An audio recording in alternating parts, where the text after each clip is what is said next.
وقال الله تعالى في كلامه المجيد إنك لعلى خلق عظيم وقال رسول الله صلى الله عليه وسلم تركتم فيه أيام আলহামদুলিল্লাহ আল জামিয়াতুল আরাবিয়া নাসিরুল ইসলাম নাজিরহাট মাদ্রাসা কর্তৃক আয়োজিত আজকে সেমিনারে উপস্থিত রয়েছেন, আমার সামনে উপবিষ্ট রয়েছেন বাংলার দূর দূরান্ত থেকে আগত ইলমে নববী আহরণকারী কলেজের টুকরো প্রাণপ্রিয় ছাত্র ভাইয়েরা, শ্রদ্ধেয় স্নেহীয় ছোট, শ্রদ্ধেয় বড় ও সমবয়সী বন্ধুগণ, আজকে আমাকে আলোচ্য বিষয় হিসেবে দেওয়া হয়েছে রাসূলুল্লাহ সাল্লাল্লাহু আলাইহি ওয়াসাল্লামের জীবনী, যেটাকে সিরাত বলা হয়। আমি রাসূল সাল্লাল্লাহু আলাইহি ওয়াসাল্লামের জীবনী থেকে কিঞ্চিত পরিমাণ আলোকপাত করার চেষ্টা করব ইনশাআল্লাহ তাআলা। আলহামদুলিল্লাহ, আমি আপনাদেরকে সর্বপ্রথম ইসলামের সবচেয়ে গুরুত্বপূর্ণ সম্বোধন করতে চাই, উহাইয়াকুম বিতাহিয়াতিল ইসলাম, আসসালামু আলাইকুম ওয়া রাহমাতুল্লাহি ওয়া বারাকাতুহু।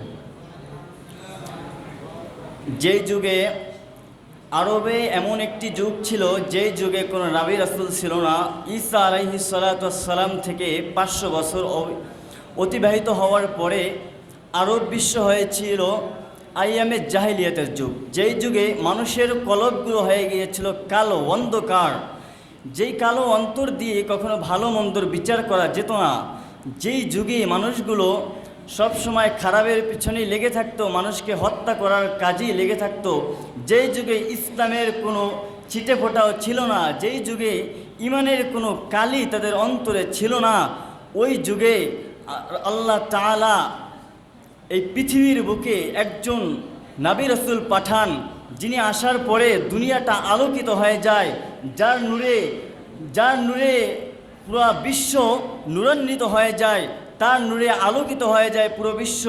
তিনি হলেন আর কেউ নয়, দো জাহানের বাদশাহ, সরকারে নূর দু আলম, সৈয়দুল আম্বিয়া, রাসূল আকরাম সাল্লাল্লাহু আলাইহি ওয়াসাল্লামের যেদিন জন্ম হয়, সেদিন পুরো বিশ্বের শুধু মানুষ নয়, পুরো বিশ্বের যত পশু পাখি, এমনকি গর্তের পিপিলিকা পর্যন্ত খুশিতে আত্মহারা হয়ে যায়। তো রাসূল সাল্লাল্লাহু আলাইহি ওয়াসাল্লাম দুনিয়ার বুকে আসার পরে সর্বপ্রথম যখন 40 বছর বয়সে নবুয়তি পান এবং দ্বীনের দাওয়াতের কাজ তার মাথায় এসে যায়, তখন রাসূলুল্লাহ সাল্লাল্লাহু আলাইহি ওয়াসাল্লাম ওই আরবের যে মানুষগুলোর বুক, যে মানুষগুলোর অন্তর কালো হয়ে যায়, যে মানুষগুলো খারাপের দিকে লেগে থাকে, সেই মানুষদেরকে দ্বীনের দাওয়াত দেওয়ার জন্য সর্বপ্রথম একটি পাহাড়ে উঠে মানুষদেরকে সম্বোধন করে, তোমরা দ্বীনের পথে আসো, ইসলামের পথে আসো, লা ইলাহা ইল্লাল্লাহু মুহাম্মাদুর রাসূলুল্লাহ, এক আল্লাহর ইবাদত করো, সমস্ত মূর্তি ভেঙে ফেলো। তখন থেকে আমার রাসূলের দুশমনি শুরু হয়ে যায়, আমার রাসূলের প্রতি দুশমনি শুরু করে দেয় আবু লাহাব, আবু জাহেল, যারা এমন সময় ছিল রাসূলুল্লাহ সাল্লাল্লাহু আলাইহি ওয়াসাল্লাম নবুয়তি পাওয়ার আগে যেই রাসূলকে তারা উপাধি দিয়েছিল আলামিন, সেই রাসূলকেই সেই আবু জাহেল, সেই আবু লাহাব, সেই রাসূলকেই আবার দুশমনি করা শুরু করে দেয়, সেই রাসূলের বিপরীত।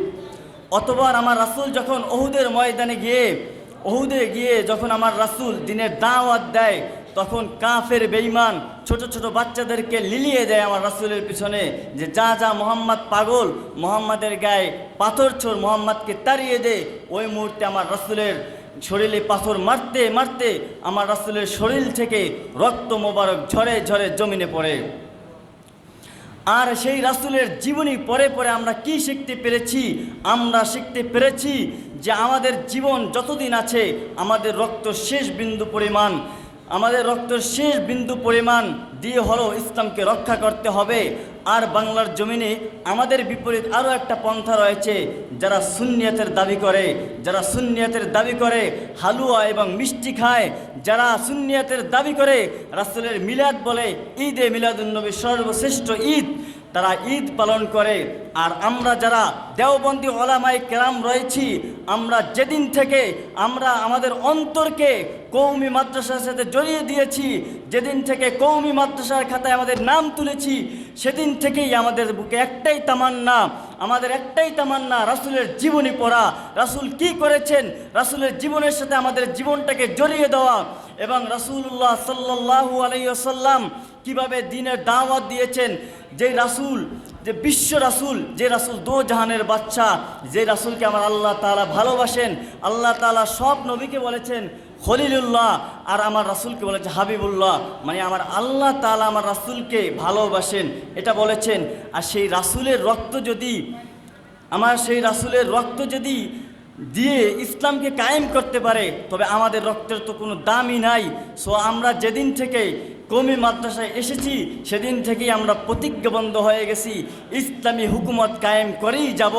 আমাদের সামনে কোনো ইসলাম বিরোধী কাজ করবে আর আমরা বসে থাকবো না। আমাদের রক্ত শেষ বিন্দু পরিমাণ দিয়ে হলেও আমরা ইসলামী হুকুমত কায়েম করব ইনশাআল্লাহ তাআলা। ওয়া আলাইনা ইল্লাল বালাগ। আলহামদুলিল্লাহ।